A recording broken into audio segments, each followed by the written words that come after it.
Now, here's a quick one about a guy who ends up kicking his girlfriend to the curb after he caught her in a big lie. What was the lie about? About her seeing her ex-boyfriend. And this proves exactly why, guys, you should not have your girlfriend talking to or even worse, hanging out with her exes. It's a bad way to go. You gotta establish those boundaries right away. Title: My girlfriend lied to me to go see her ex, and I caught her in the lie. It says, I was with my girlfriend for 5 months before I caught her in a lie just this week. She had an ex that she had recently moved into town from out of state. Knowing everything I now know, there's no way he didn't move here for them to be together. Anyway, we initially talked about the ex being in town, and at first she seemed transparent about the whole thing. There is no way she was being completely transparent about everything. She told you what you need to know, that's about it. I mentioned that it was a little odd to me that he was so insistent on seeing her right away after getting into town about 2 weeks ago. I would have had no problem with letting me know that they were going to catch up at a restaurant or bar, as I would extend the same courtesy to any of my exes if they came to my city. Smack! Bad way to go, dude, and he just learned the hard way. Your girl should not be hanging out with their exes. There's a reason that they're the exes, and obviously this guy still carries a torch for her. A few days pass, and she calls me at about 4:30 after I'm off work.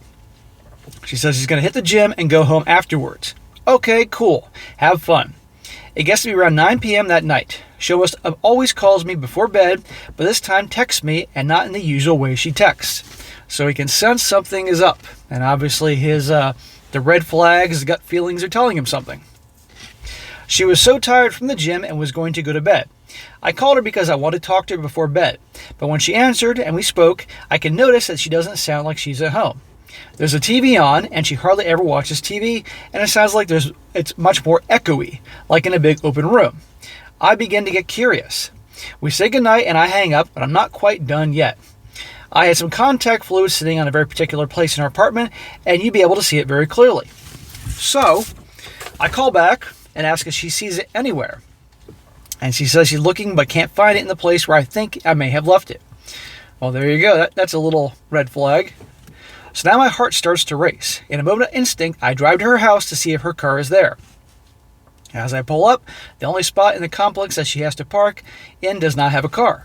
I walk up to her apartment, and since we both had the keys to each other's places, I enter and found her nowhere. There you go. So where's the girlfriend? And gee, the ex-boyfriend just moved into town, and she was talking about seeing him. Nah. I then begin to call her multiple times, no answer.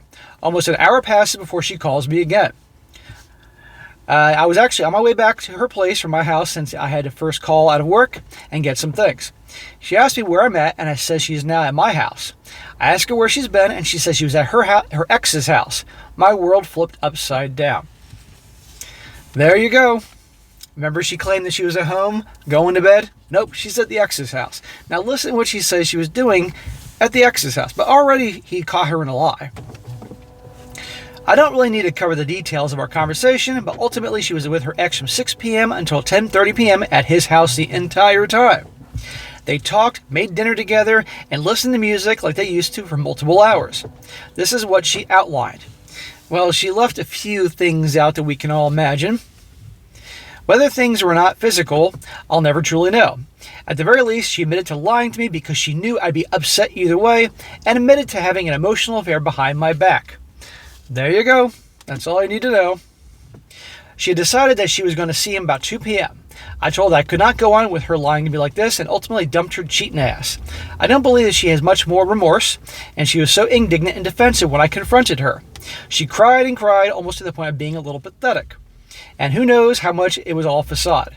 I know I deserve better. Every second from that moment she decided to go see him was a chance to come clean and stop herself. Yeah, she doesn't care. She found his replacement. So the lesson here is your girl should be hanging out with exes, period. End of freaking story. And if you do, these things can happen, unfortunately. But good for him for kicking her to the curb.